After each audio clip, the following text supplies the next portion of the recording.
Hello, magandang hapon. I'm Alex Baloyot Ordonia, grade 12, UMS Newton. Ayan, so ito nga yung ating travel vlog. Ayan, una nating pupuntahan ang Barangay Manahaw at pupunta tayo sa aking kaibigan sa Sitio Banihit.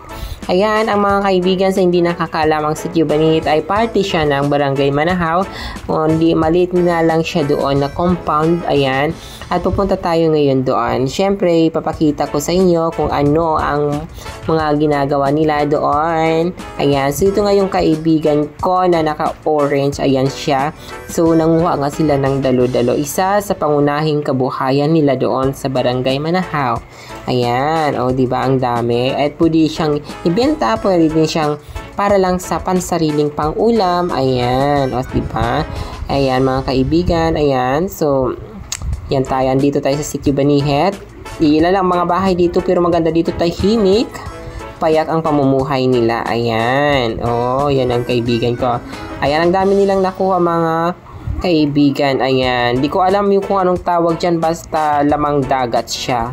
Ayan, masarap daw siya. Ayan yung kanilang mga nakukuha sa kanilang dagat. Ayan, so pupunta nga tayo dito sa kanilang likod bahay. Ayan, mayroon sila dyan mga buko. Ayan. O, kita nyo naman yan.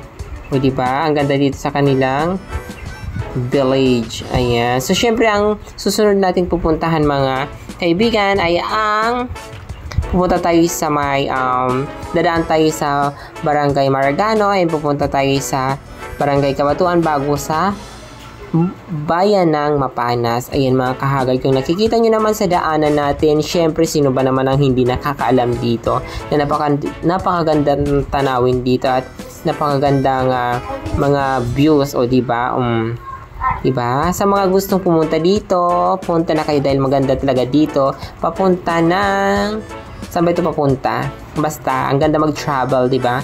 Nakikita nyo naman parang wala tayo sa Northern Samar. Ang ganda-ganda ng tanawin, super relaxing, lalo na kapag hapon ka mag-travel.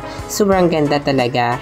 Ayan, so malapit na tayo sa may Barangay Maragano mga kaibigan. Ayan, so tamang drive lang ng ating kasama. Ayan, andito na nga tayo, malapit na sa Barangay Maragano. Dadaanan lang natin, hindi na tayo hihinto dyan. Siyempre wala na tayong oras.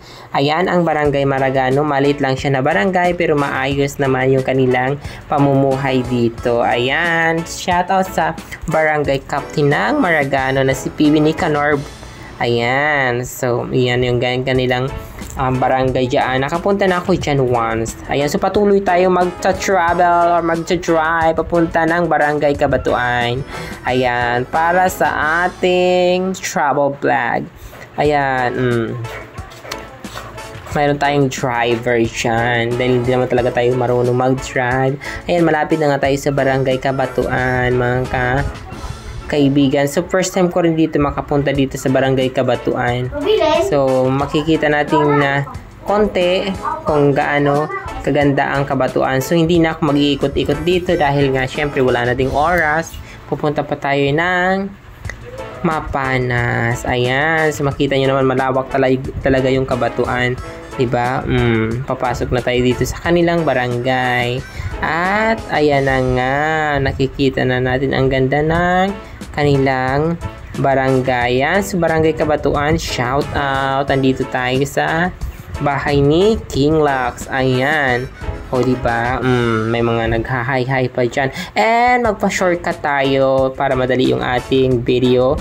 Yan, so hapon na nga, paggabi na. And papunta na tayo ng bayan ng Mapanas. Shout out po sa mga taga Mapanas. Ayan.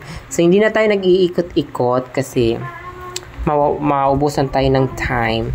Ayan po yung ating travel papunta